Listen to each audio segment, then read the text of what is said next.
Hello, everybody. It is Lenny Murphy with Green Book Blog with another edition of our interview series. Today, we are talking to David Rabjohns, CEO of MotiveQuest, one of my favorite people, one of the smartest folks in the industry. David, hello. Hey Lenny, hi everybody. Thanks for joining us. How's life in Illinois today? It's good, it's good. We're sitting here in the MotiveQuest library in honor of your library over there.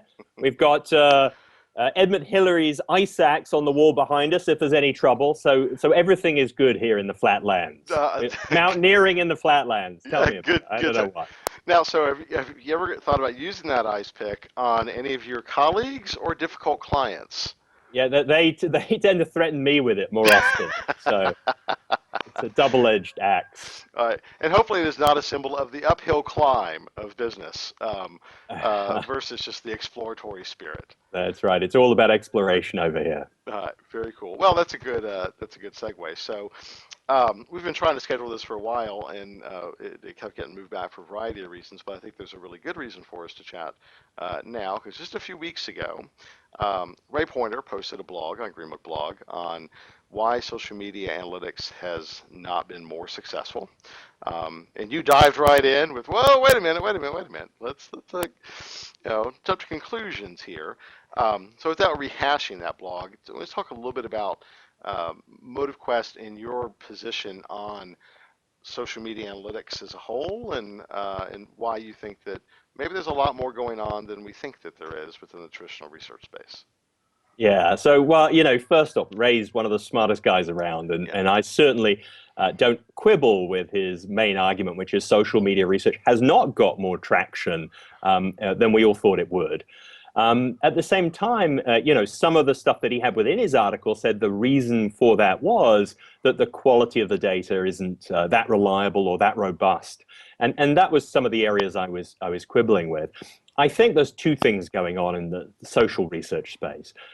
The first is social research is lots of different things. There are lots of different types of data. Twitter data, for example, is very shallow. It's a lot like doing a mole intercept where you walk up to somebody, you ask them a question, and you run away. You're not going to get a great depth of understanding from that. Although 90% of the data being analyzed out there is Twitter data. So, that's one of the reasons it's not working. We're not using the right data for the different jobs. Forum data, by contrast, is like close friendship focus groups. And in that context, you can get incredible depth out of people and incredible insight. So number one, it's finding the right data for the right business problem. And number two is, I think we've all been a little bit conned by the word social media. I think that social media has got everybody thinking about it as a media and got everybody thinking about it as a marketing tool. And really what social media is a symptom of a social age that's changing the way we behave, it's changing the way we buy, it's changing the way we think, it's changing the way we share ideas. And in that context, it's not enough just to analyze the data. What you need to do to be successful with it is analyze the way it's changing business strategies and help people adapt to the modern world. And it's very hard for a piece of technology or an algorithm to help you do that. You need people enabled by the technology doing that job with big brands and Fortune 500 companies. So I think the two things are the things that are going on. Yes, that's interesting. And I know that unfortunately you were not able to come to IEX last week here in Atlanta. But of course, one of the things that we focus on with the events, which by the way, you're coming next year. Here's the invitation. Now It's I'm on public. the hook, right? Now I've got You're to on be the hook. You're there. speaking next year. I'm It's a very done sad I deal. couldn't come. Okay. So I will be there. All right. So the but when I think about that event, what you just said resonates with me because obviously, one of the things that IX tries to do is to showcase new technology to a broad audience of both suppliers and clients. And certainly there's a lot of interest in the technology from an efficiency standpoint, from the way it can help us gain new insights, cheaper, faster, maybe better, certainly different than traditional approaches. But yet, there's still that need for the human element to engage and make sense of it and understand the impact of that. And there's a lot of discussion around not just, yes, here's these cool new tools, but also creating business impact because the pressure is on within insights organizations to help the overall company to deliver more. Um, so that being said, and thinking about your journey with MotiveQuest, do you think that the ultimate destination for most insight suppliers is that transformation into consultants? Some may specialize in specific areas or tools or data types, like you do, around social. Um, is that the path, or is there something else that we're missing from an industry perspective? Well, certainly, if you look at the marketplace, there's no question that SaaS-enabled technology is incredibly valuable and people are using it all the time. So there's no question that it has a role. I think the issue is at what end of the pond is it relevant to only have technology versus technology plus people? I mean, I come from a strategic background, and I think when it comes to the higher order questions, what should my business strategy be? What should my segmentation of my audience be? What new product should I develop? At that end of the pond, I think that technology-enabled people is much more effective than pure technology. A lot of the work we're doing these days is clients coming to us and saying, hey, how can I grow my business? And if you're dealing with a strategic question like, how can I grow my business? It requires much more than the measurement of the number of times somebody mentioned my brand on Twitter, or was the sentiment positive or negative. You're really looking to segment the market, to understand white space opportunities, to understand and work with the client on where are the best places to invest their dollars. And so I think in that context, you're looking for the combination of the two. And Diane Hessen said something interesting in one of your interviews recently. She said we were a technology company that our clients forced into being a technology and services company because they wanted the help.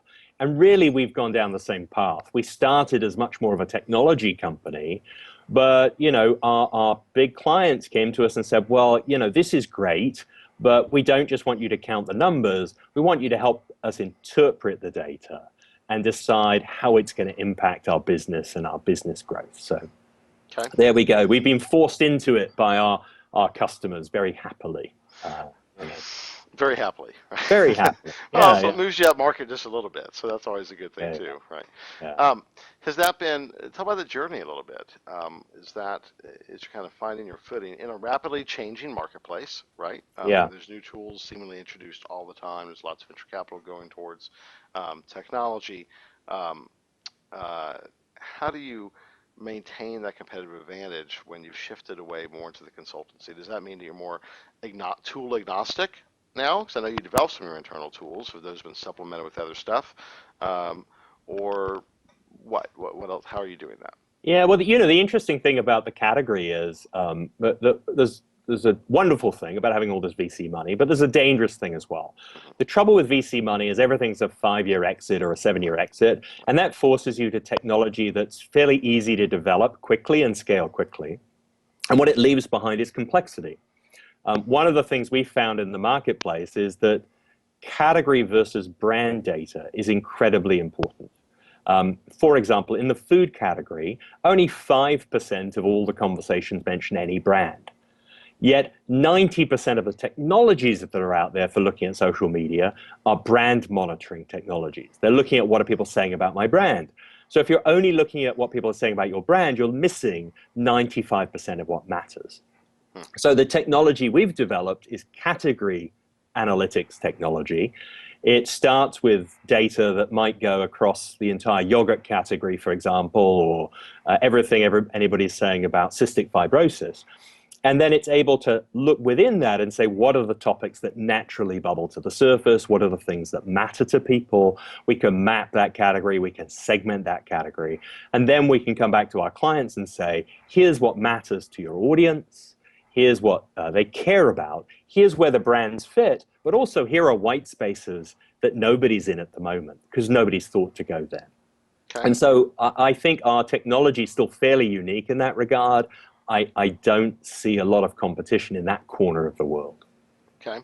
So thinking about the social age concept, right? That I think no one can debate that the way that we as humans connect and communicate with one another and the world around us has fundamentally changed within the last 5 to 6 years. Yeah. Um, and that's sped up this process of more and more technologies entering the fray that to enable consumers to do that. We have virtual reality now that seems to be finally reaching maturity, and Facebook obviously is gambling big on that being the next big communication channel. Mobile, of course, is social inherently, but we have the platform players that are trying to control that access and that information. We've got social TV, et cetera, et cetera, et cetera. Video analytics, image analytics, all of these new things that are emerging that are data driven. Where do you see uh, MotiveQuest specifically being in 5 years when there is a constant influx of new channels for consumer engagement across a category? And then on the flip side of that, where do you see the industry as a whole being in adopting to these new paradigms of communication? Yeah. So two small questions. Yes, I know, absolutely. Yeah. So So what? it's softballs, Yeah. Yeah. Well, the answer for MotiveQuest is in our name. I always believe that, no matter how many new technologies come along, human beings are still a 4 million-year-old beast.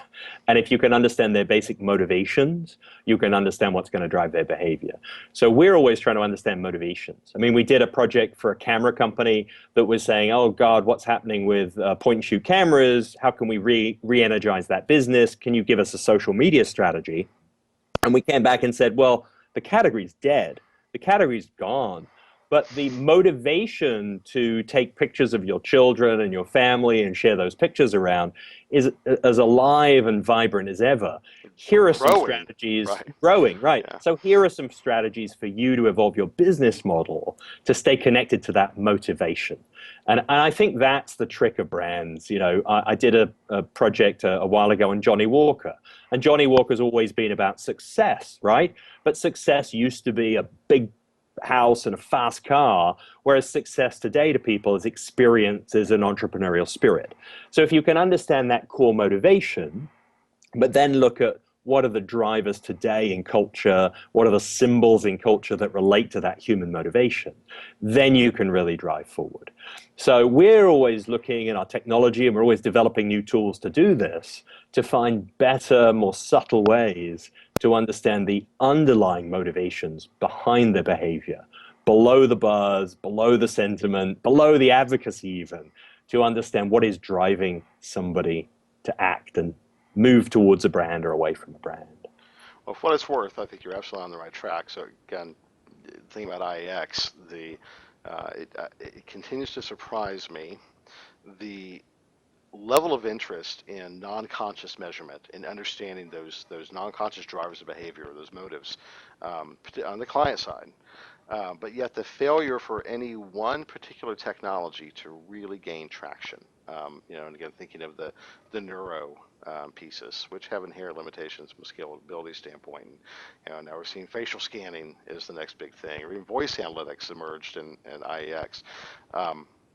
And my personal opinion is that there's really only three ways to reach scalability around non-conscious measurement, and that's either text analytics, image analytics, or voice analytics. Mm-hmm.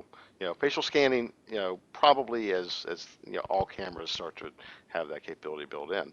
Um, so, are you looking at ways to incorporate some of these other approaches that are not based so much upon the social data channel or the text focused channel, but some of these other techniques that can deliver different views on motivations, or at least a different take on the motivation through some of these new scalable technologies? Yeah, so we're always on the lookout for ways that we can help our clients better understand motivations. And we're constantly in our labs testing different things and looking at different opportunities. At the same time, I think one of the challenges in any fast-moving marketplace is not to get too broad. Yeah. You've got to be careful that you still specialize in something and you do something better than everybody else. So that's the debate. We were actually out in Portland at our tech headquarters last week having this exact debate, what's the right balancing act? And we're always guided by our clients and our clients' relationships. We try to listen to our top 10 clients. We try to really go deep with them and the things that they care about.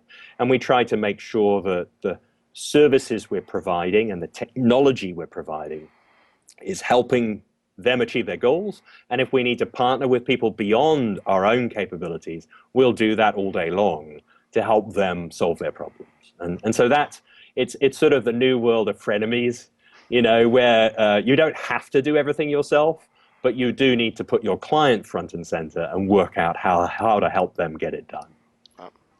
So you're very active with the ARF and particularly the Leadership Forum, which was actually the impetus originally for us chatting, was kind of thinking, debriefing on one of those last forums.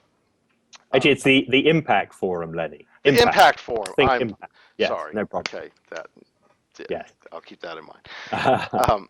So, we're midway through 2014.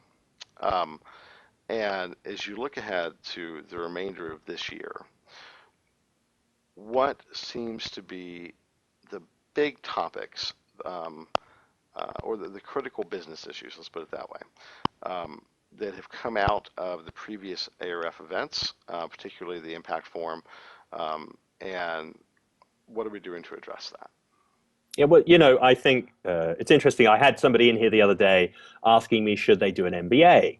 And it's an interesting question because technology is moving so quickly, research is moving so quickly, marketing is moving so quickly. You almost can't go to an MBA school and learn anything because the professors are 20 years out of date, right? Right. And so I think one of the big roles of organizations like the ARF is training people and keeping up with the way things are changing, but also teaching them what the perennial factors are.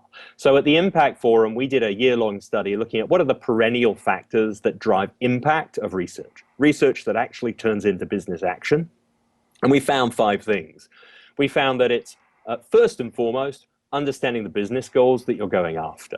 And it's remarkable to me how few researchers, especially the new technology-enabled researchers, even can have a conversation about a business problem.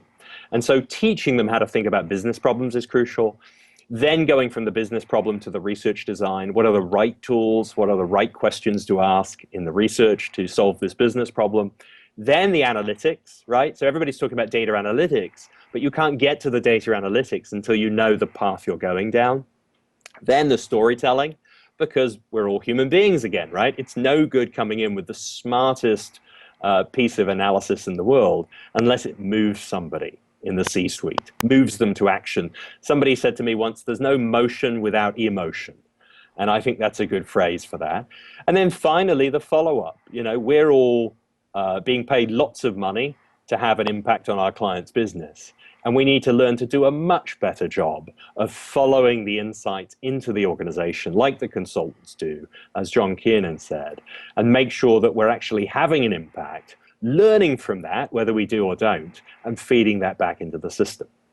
So I think the role of the Impact Forum has to been to try and set up modules where people can come in and learn how to think about those perennial human realities that drive impact, while the ARF is teaching them about all the wonderful new technologies and tools that are coming along that they can put in their toolbox when it's time to do the research design and decide where to go. So, that's our sort of mission over the last couple of years. Oh, it sounds like a fantastic recipe for success in the years ahead. So, oh, well, let's hope so. yeah. So, David, we're coming up on 20 minutes actually, and so we know that folks get really bored listening to my voice after about 5, and looking at my face after about 2.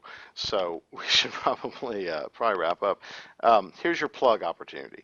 So, in 1 minute, describe MotiveQuest, and if there's a client out here that's watching this, why they should reach out to you to see if you can help them. I'm like, well, I'm English, so we don't do self-promotion, but I'll give it a stab. You've been here long enough. You've I'll learned give it a how. go. I'll give it a go. Yeah, so I mean, basically, we're increasingly a growth strategy company. People come to us looking for growth. The trick that we have is working out where are the people, where are the markets, where are the unmet needs in the conversations people are having, so that our clients can lasso those ideas and connect themselves to them, and work out how to develop new products, new services, new marketing campaigns, new ways of engaging with their communities, so that they really build deeper and deeper relationships, not just with the head of the long tail, but the entirety of the new long tail of social marketing that is out there just waiting to be embraced and explored and monetized. So that's my best impression of an American pitching. You did a damn good job. All So, right, thank you. props. You're honorary American now for sure. So for So, anybody that's still awake, that's it. That's the pitch. David, always a pleasure. Thank you so much for the time, and we will chat again soon. And we'll see you in Atlanta next summer to There we speak at go. IX. All right, that's a done Got me deal. on video now. Yeah, absolutely. You've got an audience of, There we go. however many people watch the video. Yeah. So thank you, my friend. Have a good Thanks, day. Lenny. Thanks, All right. everybody. Bye bye. Bye.